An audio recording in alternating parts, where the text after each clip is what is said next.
안녕하세요. 오늘은 영국 인구 10명 중 1명 정도가 겪고 있다고 하죠. 바로 난독증에 대해 좀 자세히 알아보려고 해요. 저희가 받은 자료들을 토대로요. 특히 잘 알려지지 않은 증상들에 좀 더 초점을 맞춰볼까 합니다. 네, 안녕하세요. 마침 그 크리스 페컴이라는 방송인의 난독증 다큐멘터리 소식도 있더라고요. 그래서 요즘 다시 좀 주목받는 것 같기도 하고요. 아, 맞아요. 그분 의붓딸 이야기도 인상 깊었어요. 메건 맥큐빈이요? 선생님은 좀 어렵겠다 했는데도 결국 리버풀 대학에서 동물학 공부했잖아요. 대단하죠? 네, 맞습니다. 난독증이라는 게 뭐랄까, 지능하고는 전혀 별개예요. 그냥 읽기, 쓰기, 아니면 철저법 같은 거 있잖아요. 그런 언어적인 기술에 영향을 주는 좀 다른 학습 방식인 거죠. 그러니까 뇌가 언어를 처리하는 방식이 조금 다른 거군요. 네. 그래서 단어를 읽거나 뭐 글씨를 쓰거나 하는 게 조금 더 어렵게 느껴질 수 있어요. NHS 추정치 보면 정말 우리 주변에 생각보다 훨씬 많을 수 있다는 거고요. 하긴 그 유명한 셰프 제이미 올리버도 난독증이 있다고 하잖아요. 근데 오히려 그 덕분에 더 창의적이 되고 문제 해결 능력이 좋아졌다고 말하기도 하고요. 네, 그런 사례들이 있죠. 뇌가 다르게 작동하니까 다른 강점이 발휘될 수도 있는 거예요. 그래서 오늘 저희는 흔히 생각하는 뭐 글자 순서 헷갈리는 거나 글씨 느리게 쓰는 거 말고요. 그런 거 말고 좀 잘 모르지만 일상생활에는 꽤 영향을 주는 그런 5가지 다른 면들을 좀 살펴볼 거예요. 이걸 알면 어쩌면 여러분 자신이나 주변 사람을 좀 더 깊이 이해하게 될 수도 있지 않을까요? 네, 좋은 지점이네요. 그럼 첫 번째, 잘 안 알려진 어려움부터 시작해 볼까요? 이게 바로 시간 관리, 그리고 단기 기억력, 또 체계적으로 정리하는 능력, 이런 부분들이에요. 기억력, 정리력. 네, 그냥 좀 잘 잊어버린다 이런 수준이 아니라요. 뇌의 그 실행 기능하고 관련이 있어서 예를 들어 약속이나 마감일을 자꾸 놓친다거나 아니면 뭐 열쇠 같은 거, 필요한 물건을 어디 뒀는지 기억하기 힘들어하는 그런 경향이 있을 수 있어요. 아, 그렇군요. 열쇠 맨날 찾고 아니면 주변이 좀 시끄럽거나 하면 확 산만해지고 그런 거요? 네, 맞아요. 집중력 유지도 어려울 수 있고요. 그래서 스마트폰 알림 설정해 두거나 물건 두는 자리를 딱 정해 놓는 게 그냥 습관이 아니라 정말 필요한 도움이 될 수 있겠네요. 정확해요. 인지적인 보조도구 역할을 하는 거죠. 두 번째는 자기 생각을 표현하는 데 어려움을 겪는 경우예요. 자기 표현이요? 네.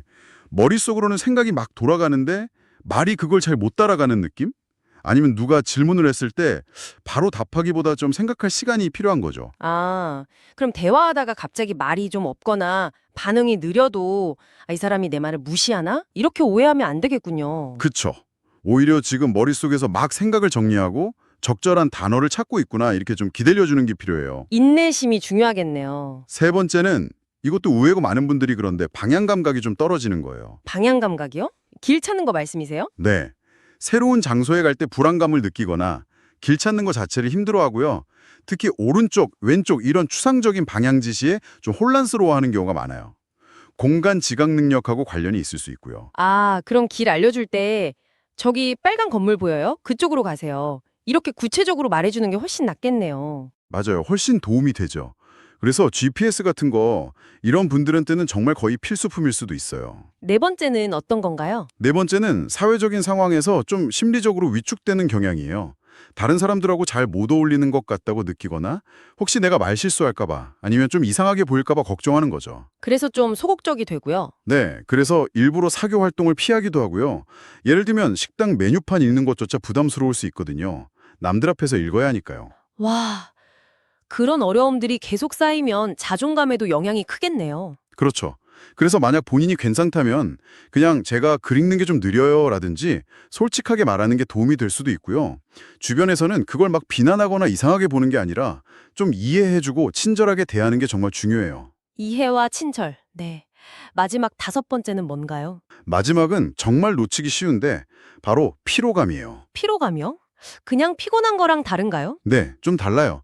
난독증이 있으면 정보를 처리하고 뭘 기억하고 또 소통하고 이 모든 과정에 보통 사람들보다 훨씬 더 많은 에너지가 들어요. 인지적인 에너지가요. 아, 뇌가 계속 더 많이 일을 하고 있는 거군요. 맞아요.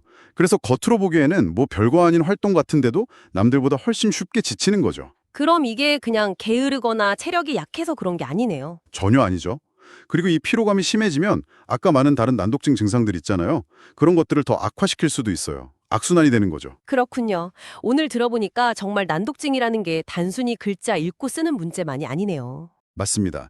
시간 관리부터 소통, 공간 감각, 사회적인 관계, 심지어 에너지 레벨까지 정말 삶의 여러 부분에 영향을 미치죠. 아까 영국 인구 10명 중 1명이라고 하셨죠? 네, NHS 추정치가 그래요. 생각보다 정말 흔한 거죠. 어쩌면 우리 주변 누군가의 이야기, 혹은 바로 여러분의 이야기일 수도 있어요. 이렇게 잘 알려지지 않은 면들을 이해하는 게 난독증을 가진 분들을 더 깊이 공감하고 또 실질적으로 지지해주는 환경을 만드는 데 정말 첫걸음이 될 것 같아요. 네, 맞아요. 겉으로 보기엔 그냥 평범해 보이는 일상적인 일들이 사실 누군가에게는 엄청난 노력이 필요한 일일 수 있다는 걸 알아주는 것만으로도요. 그것만으로도 정말 큰 변화를 가져올 수 있습니다. 네. 오늘 이야기를 마무리하면서 여러분도 한번 생각해 보시면 어떨까요? 우리가 그냥 무심코 지나치는 일상의 어떤 순간에요. 누군가는 정말 보이지 않는 큰 노력을 하고 있을지도 모른다는 걸요. 그 숨겨진 노력을 우리가 조금이라도 알아차린다면 우리의 관계나 소통 방식이 어떻게 달라질 수 있을까요?